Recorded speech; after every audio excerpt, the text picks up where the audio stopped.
This is CNN Breaking News.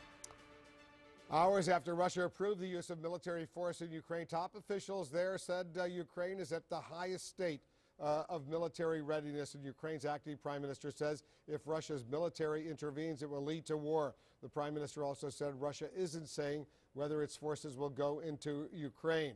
Let's get the latest. That's the latest of the series of dramatic developments unfolding in Ukraine right now. Among other developments, the UN Security Council held an urgent meeting on the situation.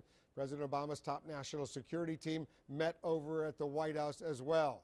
Retired U.S. Air Force Colonel Cedric Leighton is joining us now. He's a former member of the Joint Chiefs of Staff. He's joining us from Washington. Colonel, thanks very much for coming in. Let's get the military option as far as NATO and the U.S. is concerned off the table right now. Realistically, there is no military option, right?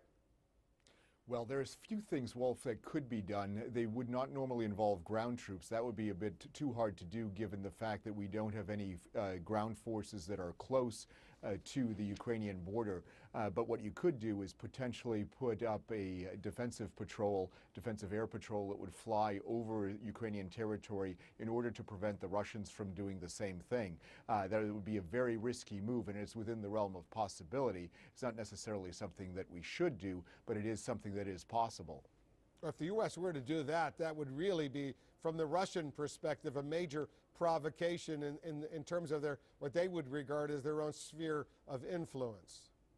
Absolutely, and that's why something like that would only have to be handled with a very, very carefully considered approach diplomatically, and it would be something that would be only done in private, at least at first, but it is something that technically is possible, and it's something that the United States and NATO should at least be prepared to do before they actually engage in further discussions with the Russians at this point. Colonel, if there are 150,000 Russian troops now engaged in war games or exercises, military exercises along the border with Ukraine right now, U.S. intelligence, they're watching closely. They have capabilities to see what's going on and get a pretty precise understanding of what their intentions might be. Is that right? Oh, absolutely, Wolf. And one of the things that U.S. intelligence does very well is it picks up on things that are already going on. So, of course, that speaks a little bit to Christiane Amanpour's report a little bit earlier, where she talked about the intelligence services not really seeing this coming, not anticipating that this would happen. So, in this particular situation, we are definitely very good at being able to pick up what's going on right now. And those 150,000 or so Russian troops that are on the eastern Ukrainian border are definitely in the camera lenses of satellites and other sensors that we have that can take a look at what they're doing and give indications and warning of what their next moves are at this point. So just briefly, give us a sense when the chairman of the Joint Chiefs, General Martin Dempsey, participates in this West Wing meeting with the president, the top national security advisors, what do they want to know from him?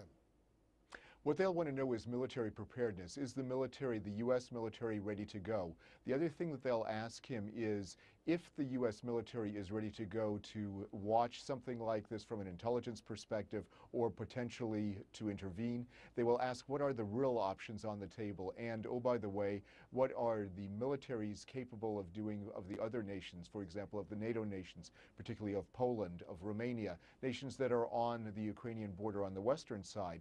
And they will ask, are you going to be able to do that? Are you working with these people? And have you spoken with your Russian counterparts? Because a lot of the military tensions that we've dealt with in the past 20 years or so have actually been resolved in military-to-military talks between the United States and the Russian counterparts on the other side. So they will be asking those questions, and they will want the military to be prepared, but that doesn't mean they're going to use the military as an instrument of force in this particular case.